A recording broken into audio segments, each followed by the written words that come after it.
Daripada kita membahas IQ gorila, mending kita lihat dulu apa yang terjadi pada saat sidang BPUPKI pada tanggal 29 Mei tahun 1945.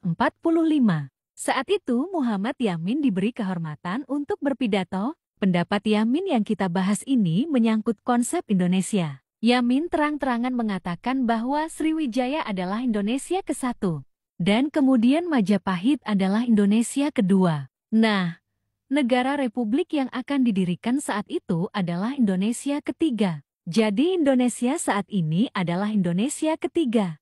Adapun mengenai wilayah, Yamin mengusulkan Indonesia yang lebih luas dibanding sekarang. Bukan hanya jajahan Belanda tapi juga jajahan Inggris, yaitu Semenanjung Melayu. Inti dari penjelasan ini adalah Indonesia tidak hanya terbentuk begitu saja, tapi melewati beberapa fase sejarah yang memakan waktu berabad-abad.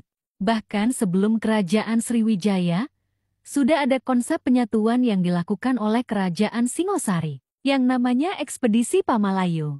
Ekspedisi Pamalayu adalah ekspedisi yang dilakukan Raja Kartanagara Singosari ke Tanah Melayu, Sumatera pada tahun 1275 Masehi. Kisah ini dimuat dalam Kitab Pararaton dan Kitab Nagara Kartagama. Dalam sejarahnya, ekspedisi itu adalah bagian dari pendudukan bumi Melayu di Sumatera. Tapi aksi itu dilakukan dengan damai tanpa pertumpahan darah.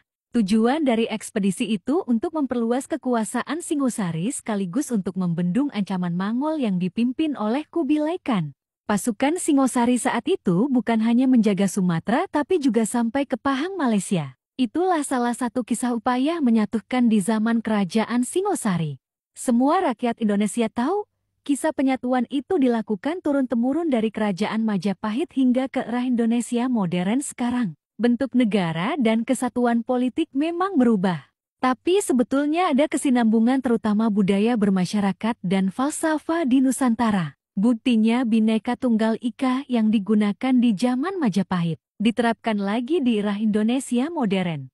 Walaupun begitu, proses pembentukan Indonesia tidak semudah yang kita bayangkan. Pembentukan Indonesia penuh perjuangan bahkan berdarah-darah, hingga akhirnya membentuk satu nusa, satu bangsa dan satu bahasa. Dalam proses pembentukan satu nusa, satu bangsa dan satu bahasa, tidak semua ingin bergabung dengan Indonesia.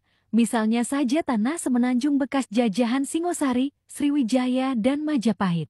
Ketika Indonesia memproklamasikan kemerdekaan, tanah Semenanjung yang sekarang Malaysia memilih berlindung di bawah ketiak Ratu Inggris. Tentu saja pilihan itu kita hormati.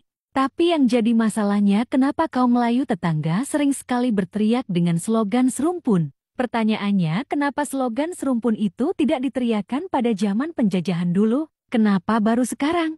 Kenapa kaum Melayu Semenanjung saat itu tidak mau bersama-sama berjuang mengusir penjajah dari Nusantara? Kenapa nanti sekarang baru teriak serumpun? Saat bangsa Indonesia dan bahasa Indonesia sudah benar-benar menjadi bangsa yang besar dan kuat.